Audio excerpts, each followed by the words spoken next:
too many students are focused on this is why I have the skills to be a doctor instead of this is why I want to be a doctor. The OldPreMeds podcast, session number 262. Welcome to the OldPreMeds podcast. My name is Dr. Ryan Gray, your host here every week, where I get to answer your questions directly from the non-traditional pre-med form over at premedforms.com. If you haven't yet, go sign up for a free account. Again, premedforms.com. We have an interesting question today, and before we jump into it, I want to remind you that the OldPreMeds podcast is brought to you by Mappd. Mappd is the new technology platform that I co-founded to help every pre-med student on their journey to medical school. As soon as you know you are a pre-med student, you should sign up for a Mappd account to start tracking everything that you are doing. You can enter your courses, your activities, your MCAT scores. You can track your letter of recommendation writers. You can now invite your advisors to follow along with you as well so that they know where you are in your journey. And when you go for your meetings with your advisors, you don't have to waste any precious time going over everything that you've done because they already see it.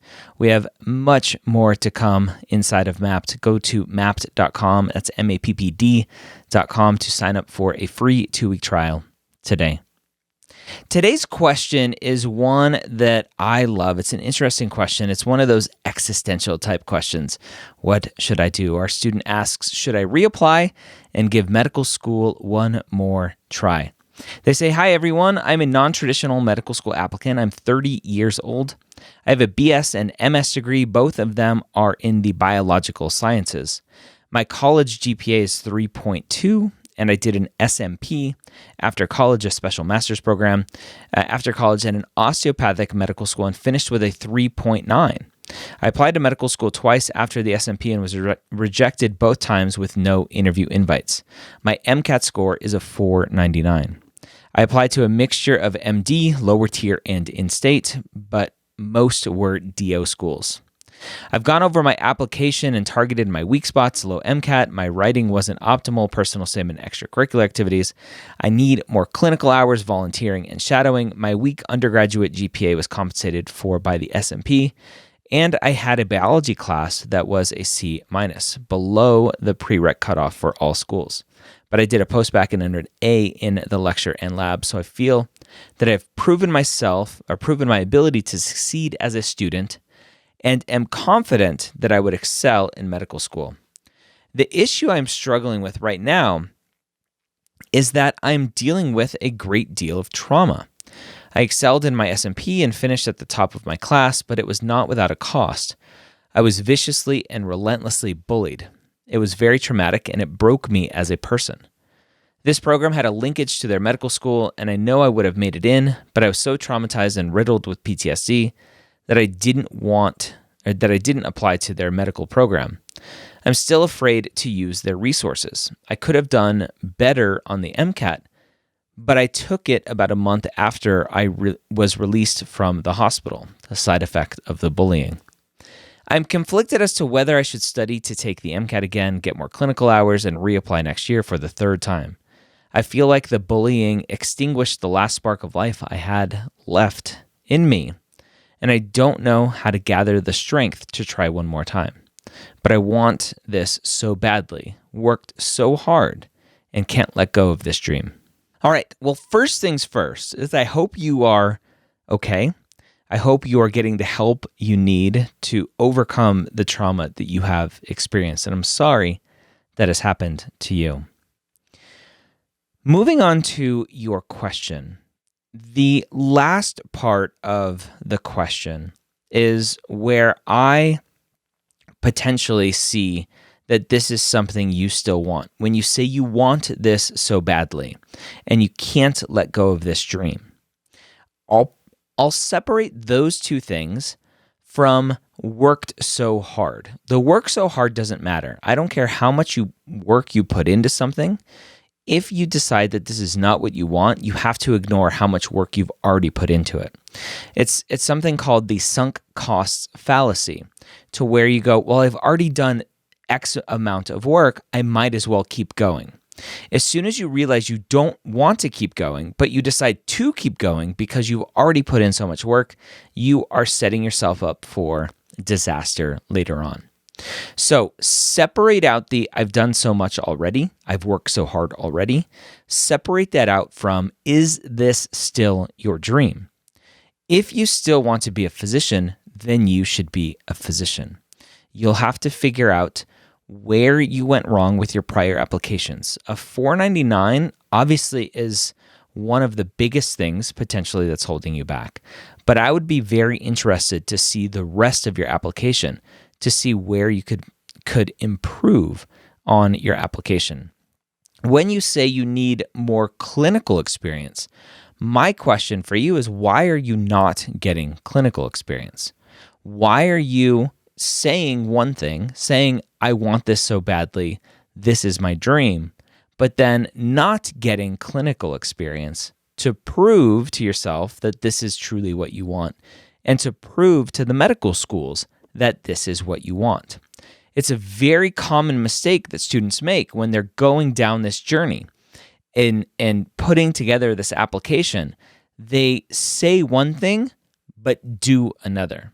And so you really have to reflect hard on your journey to determine, is this truly what you want? Or is this just something you've said you wanted to do, but all of your actions are proving something else? It's a very important distinction that a lot of students don't make appropriately, and why I think we have so much burnout in the physician workforce on the other side. A lot of physicians go down this path, whether their parents want them to, or they thought they wanted to, and they put in so much work already, so they might as well keep going. And then they get to the other end and decide and figure out that it's not really what they want. So for anyone in your situation, and this is kind of fresh in my mind because I was just working on my application book, my next Premed Playbook book, is really what to reflect on when you don't get into medical school. MCAT and GPA are obviously top of the list because those are very easy things to weed someone out. A 499, I've seen lots of students get into medical school with 499s. The 3.9 in your SMP is awesome. The 3.2 college GPA, your stats GPA-wise are not holding you back. The 499 could potentially be holding you back. But I really want to know what's going on with your activities. What kind of clinical experience are you getting? What kind of shadowing experience are you getting? What does the rest of your application look like? What does that personal statement look like? Are you able to really formulate a reason why you want to be a physician? If you're lacking clinical experience, it can be very hard to formulate why you want to be a physician in a personal statement. And remember, the personal statement is all about, why do you want to be a doctor? Too many students are focused on, this is why I have the skills to be a doctor, instead of, this is why I want to be a doctor. If you haven't yet, go check out my application renovation videos at applicationrenovation.com. Go check out my missionaccepted.tv videos, or Mission Accepted videos at missionaccepted.tv. All of those are on my YouTube channel, premed.tv. And in those videos, I break down people's personal statements. And it's just fresh on my mind today because I recorded 3 episodes of Mission Accepted, and 2 of them, or one of them really, episode 6 of season 1, the student really focused too much on why I think I'm going to be a great physician. Here are the skills and traits needed to be a great physician, and here's why I think I can do it too. That's not the goal of the personal statement. So activities, personal statement, and then school list. What does that school list look like? You said you applied to a lot of DO schools. A lot of DO schools have lower stats than MD schools. I find that number is creeping up, and I think we're going to get to a point where DO stats are going to be pretty much on par with MD stats in the future, but right now they're still lower.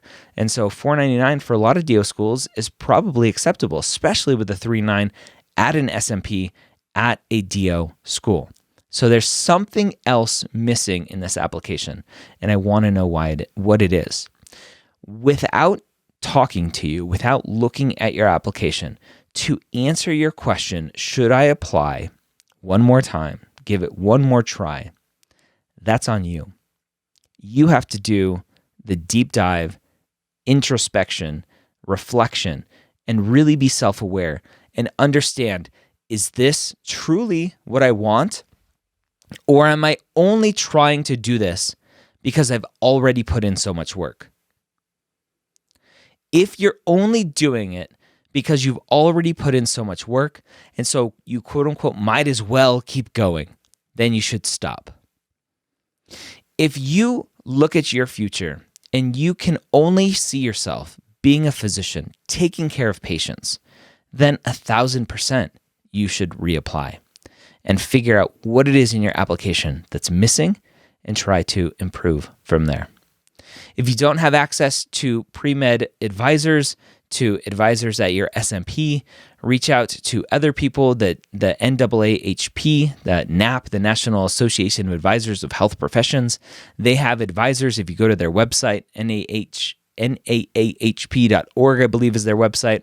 There's a find an advisor link there where they will connect you with advisors. You can reach out to our team at MAPD, MAPPD. We have Dr. Scott Wright, who's our advisor right now at MAPD, who can help you with your applications and really doing a deep dive into where you need to improve. But I think those questions that you really need to ask yourself are, am I doing this because I've already put in a lot of work? Or am I doing this because I can't see myself doing anything other than being a physician? Answer those two questions and you'll know what the next steps are. I hope that was a helpful episode for you. Great question. Very interesting kind of journey for this student. Don't forget to check out mappd.com to help you on your journey to medical school. We'll see you next time here on the Old Pre-Meds podcast.